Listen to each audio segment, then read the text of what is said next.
उत्तरेकडून येणाऱ्या थंड वाऱ्यांमुळे बुलढाण्यासह संपूर्ण जिल्ह्यात थंडीची लाट पसरली आहे। किमान तापमानात 2 ते 3 अंशाची घट झाली असून पुढील 4 ते 5 दिवस तीव्र थंडीचा इशारा हवामान खात्याने दिला आहे।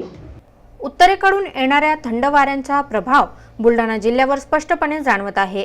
गेल्या 2 ते 3 दिवसात जिल्ह्यातील किमान तापमानात 2 ते 3 अंशांनी घट झाली असून गुलाबी थंडीचा जोर वाढला आहे। हवामान खात्याने आजपासून पुढील 4 ते 5 दिवस जिल्ह्यात थंडीची लाट राहण्याचा इशारा दिला आहे। येत्या 5 दिवसामध्ये तापमानामध्ये फारसा बदल न होता सध्या जी तापमान कक्षा आहे 12 ते 13 अंश सेल्सिअस ह्या पद्धतीचं तापमान संपूर्ण जिल्ह्यामध्ये राहण्याची शक्यता प्रादेशिक हवामान केंद्र नागपूर द्वारा वर्तवण्यात आली आहे। या कमी तापमानाचा परिणाम थेट नागरिकांच्या आरोग्यावर होताना दिसत आहे। सध्या जिल्ह्यात सर्दी, ताप, खोकला यासारख्या आजारांच्या रुग्णसंख्येत वाढ झाली आहे। विशेषतः लहान बालके आणि ज्येष्ठ नागरिक यांच्यावर थंडीचा अधिक परिणाम होत असल्याचे डॉक्टर सांगत आहेत।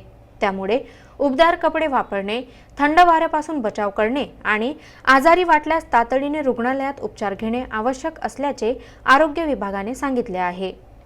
सर्वात प्रथम म्हणजे उबदार वातावरणामध्ये राहणे, थंडीमध्ये एक्सपोज न होणे आणि गरम कोमट पाणी पिणे हे दमा आणि शिवपुरीच्या लोकांसाठी खूप चांगलं असतं।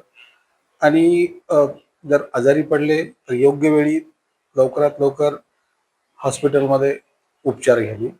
दुसरा भाग बच्चूमध्ये, जे बच्चू 5 वर्षापर्यंतच्या बच्चूमध्ये URTI, LRTI जसे की निमोनिया होणे, ॲलर्जिक रायनायटिस होणे, सर्दी खोकला होणे हा प्रकार वाढतो व्हायरल इन्फेक्शनमुळे।